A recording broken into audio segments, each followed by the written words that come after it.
Who says you'd get caught? Well, I just want a chance to make a fool out of some of the screws. You mean you got an idea? Maybe. Actually, Lizzie gave it to me. Yeah? Yeah, Alibaba and the 40 Thieves. That's right. Eh? I have already explained, Miss Bennet, that in my opinion, Vincent was influenced by her agent at the time and had no idea that her accusation would cause such repercussions. Well, don't you think we're getting off the track? Letting Vincent give art classes isn't exactly giving her another privilege. It's for the women. Maybe she's trying to make up for what she did. Rubbish. She can't be trusted. Well, they're going to be held before work, so I can't see that it's going to interfere with routine. Well, how are we going to supply all the equipment? I have already spoken to Ken Pierce. He can arrange the necessary items without any expense to the prison. Then I don't see why there was any point in asking us what we feel about it. I have contacted the same newspaper which published the so-called blackmail story, and they are sending in a reporter to sit in on the classes. The last time a reporter was here, the women smuggled out information with him. They are not to be told that a reporter will be here, Miss Bennet. Besides, I think it's time Wentworth received some good publicity for a change. I wish Jude was here. Yeah, she's missing out on all the fun. Listen, there's going to be some trouble in a minute, so when it happens, just go to the storeroom at once. And what are you talking about? Don't ask any questions, just do it, please. Bee'll explain everything to you later. Look, trust us.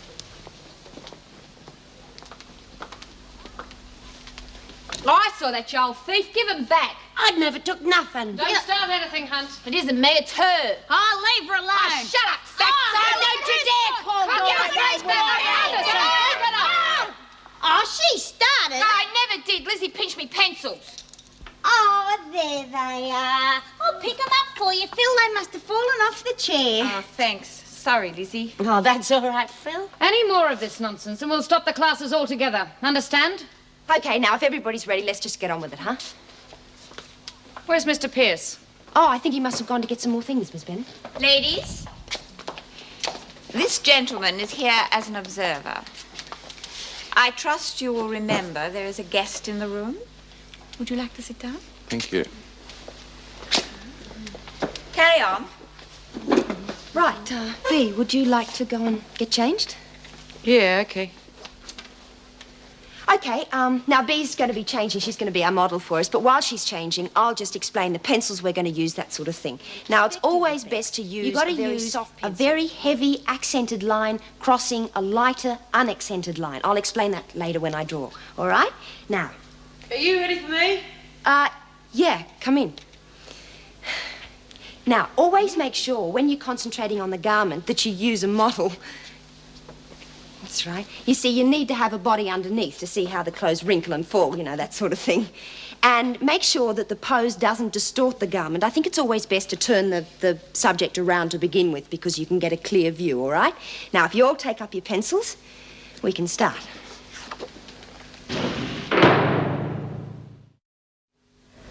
Wouldn't do anything to get you to strife, King. You know, you women have got so much initiative. It's a wonder any of you ended up inside at all. I feel such an idiot. Why? Because I'm a woman close on 40 and I'm hiding in a cupboard. Well, that makes two of us. The worst thing is that now we are alone together, I don't know what to say. Do we have to say anything? It's just nice to know we're not being watched. Yeah. Yeah, I need to say something. I'm probably going to have to make do with these few minutes for the next 10 years. When you're on the outside, you think you've got all the time in the world to tell someone what you're feeling. After you've been inside for a while, you're lucky if you can remember what feeling means. Or if you do, how do you remember how to tell someone?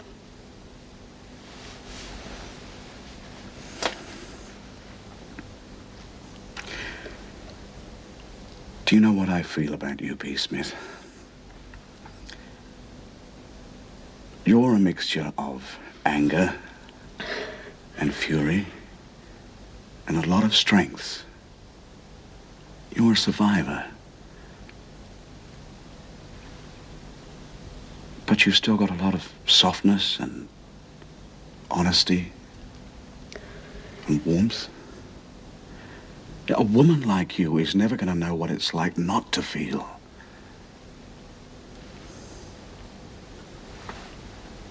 I reckon I'm a very lucky man even to have met you.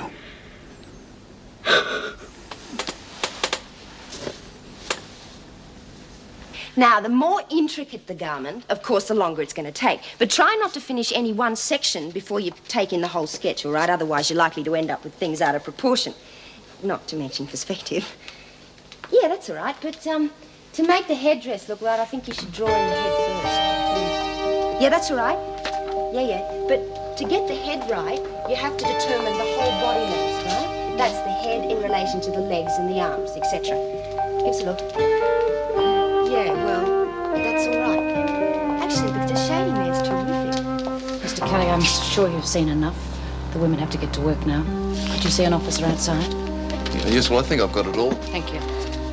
Most interesting. You've been conned, Mr. Stewart.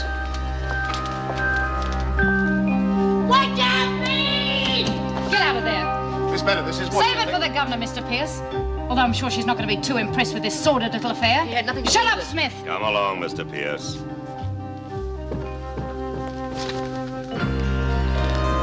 Hey, give that back to me, you bitch! Miss Bennett, stop her! Will you put that down? But she's the one that lagged on you. Get to your cell, Gilmore.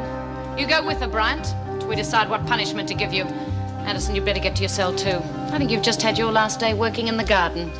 Smith, Birdsworth, the rest of you get to work until the governor decides what punishment to give you. Not you, Vincent. I would have thought a woman of your age would have a little bit more dignity, Smith.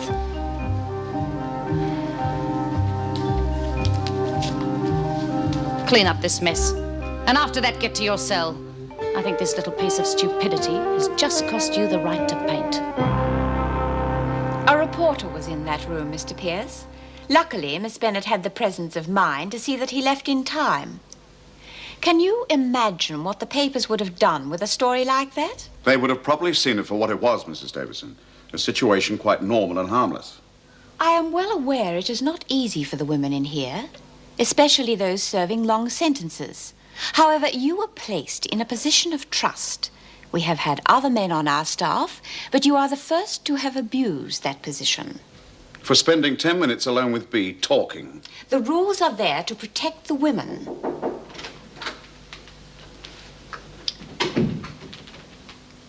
You were placed in a very responsible position, Mr. Pierce. As far as I am concerned, you cannot handle that responsibility. I have no alternative but to ban you from Wentworth and to send a full report to the department. Well, I would like to add a footnote to that report, Mrs. Davison.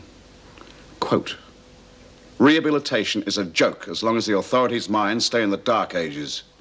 Unquote. Goodbye, Mr. Pierce. Goodbye, Mrs. Davison.